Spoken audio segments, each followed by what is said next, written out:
Hi, my name is Sam Bell and I run the Bugalu Foundation, and I'd like to talk briefly about my background and a bit on the history of Bugalu and its influence on the music we play. The first incarnation of this band I set up back in the late 90s as a result of my involvement with the Dig family, a group of DJs and promoters in Leeds who ran Casa Latina featuring Latin music, and the Yardbird Suite with its broader remit of jazz, funk and soul, and they brought many artists from the States and Latin America to play at these nights. I was running the flagship band for Casa Latina, the Casa Latina All Stars, and with the help of DJ Luby, I brought guest artists from Cuba to feature and tour with the band. Firstly, Peachy Valdez, the singer from Orchestra Reve, then Omar Puente, the violinist and composer with whom we supported the legendary Tito Puente at Hammersmith Palais in about '98.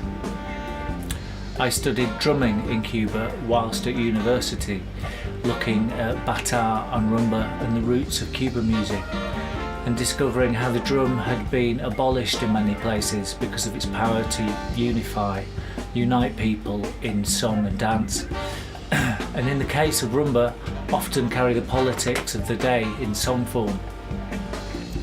People would gather in the backyards of Matanzas and Havana to drum, sing and dance, as rumba was a word which originally meant to party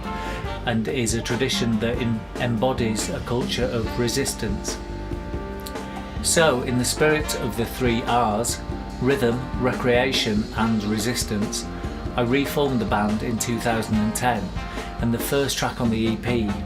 Funkadelico, is a tribute to Peyo El African, the Cuban drummer who invented the Mozambique in the 1960s, which is a rhythm and musical style which has been the source of many of my ideas. The term Latin Bugalu, to distinguish it from the Blue Note variety, was used to describe the music being made in the mid-60s by the new generation of mainly Puerto Ricans living in New York, and reflected their lives in Spanish Harlem, living side by side with the African American community in Central Harlem. It was a raw hybrid mix of anything from jazz to soul, and used English as well as Spanish lyrics, and always with a Latin section. As Pucho Brown from Pucho and the Latin Soul Brothers, who we had the pleasure of playing with down at Casa Latina, succinctly puts it,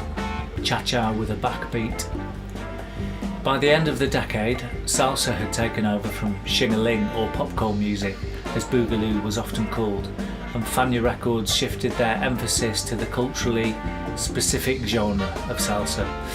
which can clearly be seen in their 1972 film Our Latin Thing, set in the Bronx, and features a music bristling with Hispanic power, akin to the Black Power movement in the States at the time. So for me, it's a combination of early Bugalu, such as Ray Barretto's soul drummers,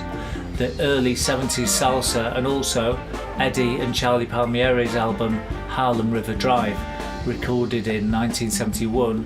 which captures a perfect balance between Cuban mambo, soul and funk, and lyrically delivers a socially conscious message. I hope that I've been able to give you an insight into the influence and inspiration that Latin music has been for me, and I'd like to leave you with the words of Ray Barretto from the film Our Latin Thing, who says, "What I hope happens is, this message and the feeling of unity and love that we have here in our Latin music and culture goes out all over the world." Thank you.